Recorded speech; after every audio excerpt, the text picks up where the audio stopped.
Welcome back to Bombastic Nation and Ting and Ting and Ting. Back with another one for all you. Yes, you know what I mean? And I did a history of Ethiopia video. I guess it was a couple of weeks ago. And someone suggests that I look at the one for geography now. They said it's quite interesting. Thank you for suggesting it. And of course, here I am. I'm reacting to it because I want to learn more. You know what I mean? Because as I used to follow the Rastafarian faith pretty solidly. I still do to a certain extent. And Ethiopia is considered our fatherland and thing. You know what I mean? So I might want to check out what the vibe is. And this is Geography Now's Ethiopia. Let's YouTube and simmer. Hey everybody, say hi to Samri. She is a real Ethiopian. Hi everyone. Samri, are you ready to make Ethiopia proud? So ready. Let's do it! It's time to learn geography now! Hey everybody, I'm your host Barbie and we have reached Ethiopia. This is a big one, okay? Ethiopia is like one of the big shots of Africa. You won't find any place like this anywhere else on Earth. No, you will not. There's so much to cover in so little time, so let's get started. Let's get it on!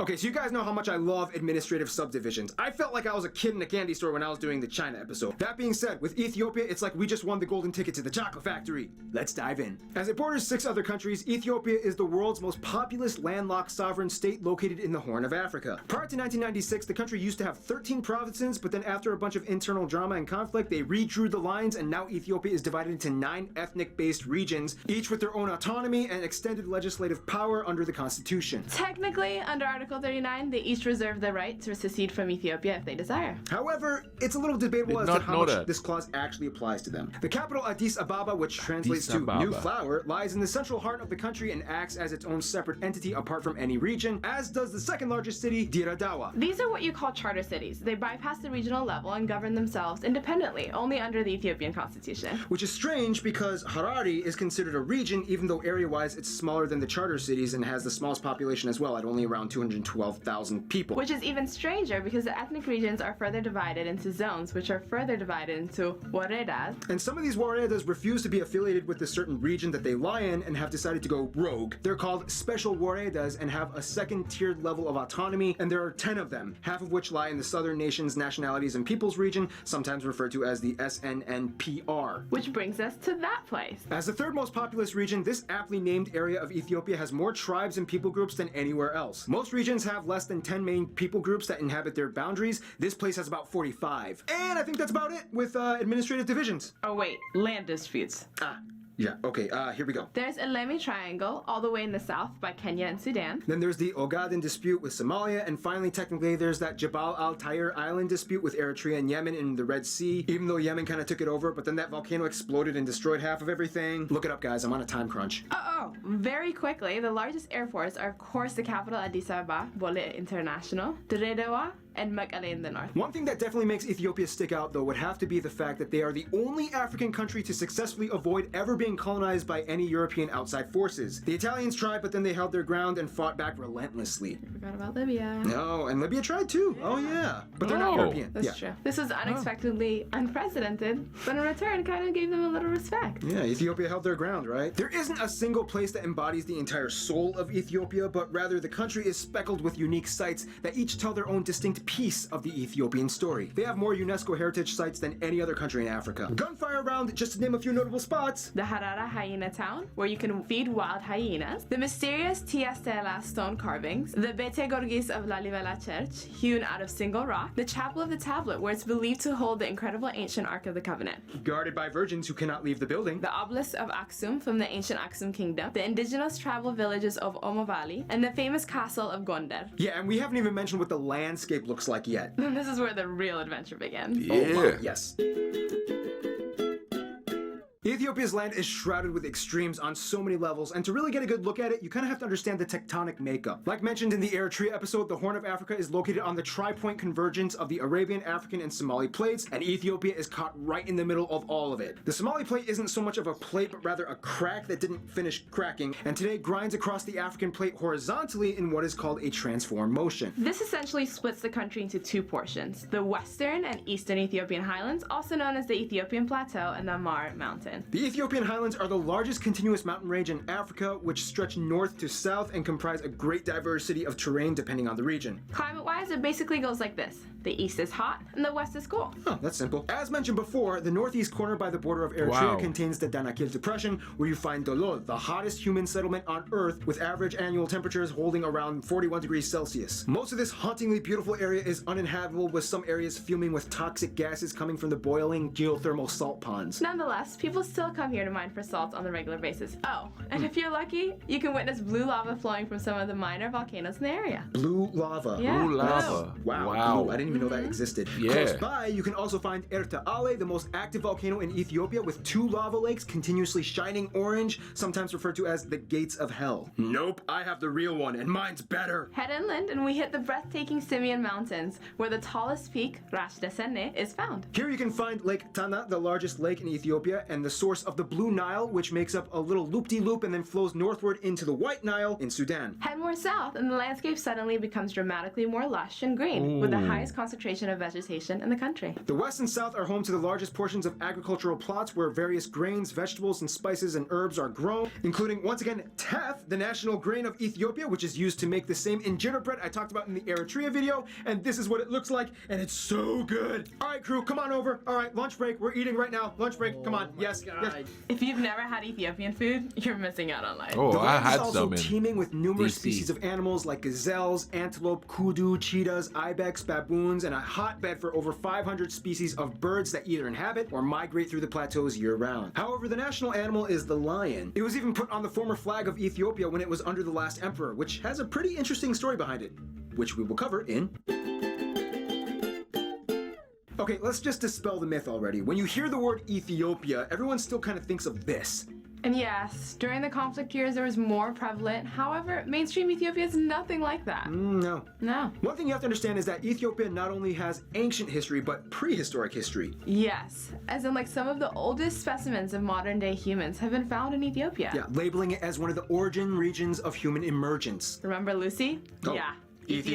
First of all, now Ethiopia is incredibly diverse with over 80 different ethnic Wow. groups and tribes living in the country. However, a few of them stand out and dominate the rest. About a third of the population is Oromo and about 30% are Amara. At less than 10% each are other groups like Somali, Tigrayan, Sidama, and the rest are huge conglomerations of over 70 different people groups. As mentioned in the Eritrea video, Ethiopia is unique that along with Eritrea, they have an Abesha population. In a nutshell, Abishas are Africans that have Semitic roots down the line to their ancestry, as they inhabited the ancient land of Kush. As the story goes, Ethiopians claim that they are descendants of the historical King Solomon and the Queen of Sheba, who gets a quick shout out in the Bible. Long story short, she had a son from Solomon named Menelik, who became the first emperor of Ethiopia. DNA tests have shown that most Abesha identified individuals have partial genetic markers and traces that come from the same ones that are typically found in Jews and Arabs. This is partially the reason why Abisha people look a little different from the rest of what most presume a sub-Saharan African individual is portrayed as. Oh, and they love their hair, right, Sammy? Yes, Ethiopians? they do. Yes. They have one of the most intriguing, unique designs in the world that can't be found anywhere else, and they just flash their natural follicles. Amharic women even have a fascinating hair whipping dance that looks like this.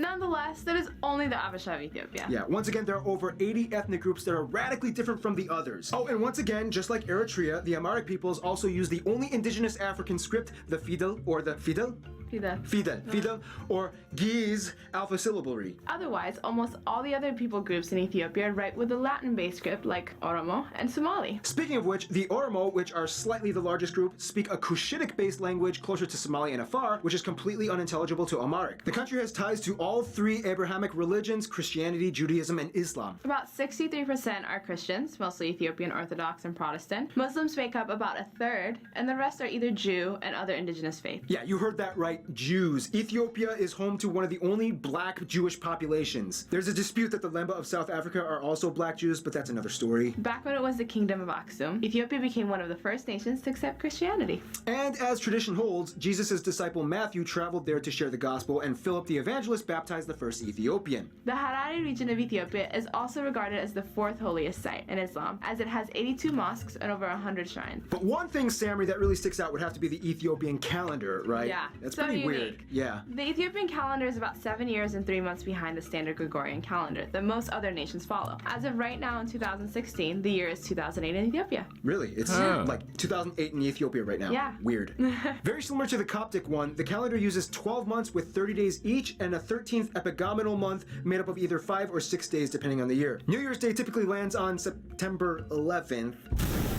Or the 12th, depending on the year. Throughout most of their history, Ethiopia was under kingdoms and empires, the last one ending with Emperor Haile Selassie. However, his son kind of ruled technically for like 1 year until the communist Derg community came in, and then they ended the monarchy. Side note, this is where the tension with Eritrea pretty much started. The Derg was deposed, and now they operate under a federal parliamentary republic. Fun side note, Emperor Haile Selassie is still to this day revered by Rastafarians as their messiah, even though he was quoted for saying, "I am not God." He said he's I'm just curious, like, what do Ethiopians think about the whole Rastafarian thing and Haile Selassie and all that stuff? What do they think about it? They think they're pretty cool. I mean, they love our country, and they have a portion of land there, and so they provide to our economy. Yeah, you can imagine how they felt when he actually visited the country in the 60s. Speaking of outside relations...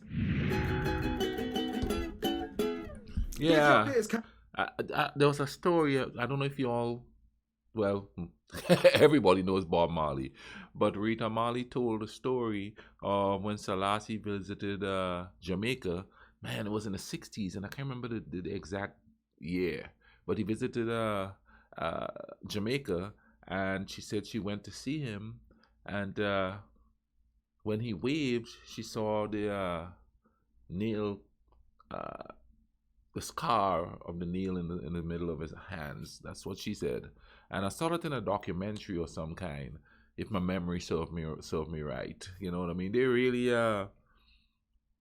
holds him to a high revere down there. Well, the Rastafarian movement, because now Rastafarian is everywhere. I've seen Arabic Rastafarians, there's European Rastafarians, there's African Rastafarians now, and of course the host of the Caribbeans, Asian Rastafarians. They're just like all different races. Kind of a big shot. They've earned their prestige in the world stage, and now they have a lot of people to connect with. No surprise, the US and China are the biggest overseas investors in Ethiopia. The US gives the most aid and has military alliances, and China is the largest importer. They have both relations with Israel and Palestine. After Israel became a state, thousands of Ethiopians flocked over, and today there are more Ethiopian black Jews living in Israel than in Ethiopia. Palestine is also recognized as a state, and both have their own embassies. Turkey has ties from way back in the Ottoman Empire times, and Russia used to be a really good friend back when the communist Derg committee took over for about 20 years. Now things are kind of like between them. Their best friends, however, would probably be Egypt, Djibouti, and to a lesser extent maybe Sudan. Egypt shares an ancient history with Ethiopia for thousands of years, and the Nile Basin plays a major role in their cooperation. Djibouti is kind of like their only way out to the Red Sea, and business between them is crucial for Ethiopia's trade sector. Sudan is kind of like a major oil provider and gateway to the Mediterranean for them. Despite the border conflict, they still have relatively good relationships. In conclusion,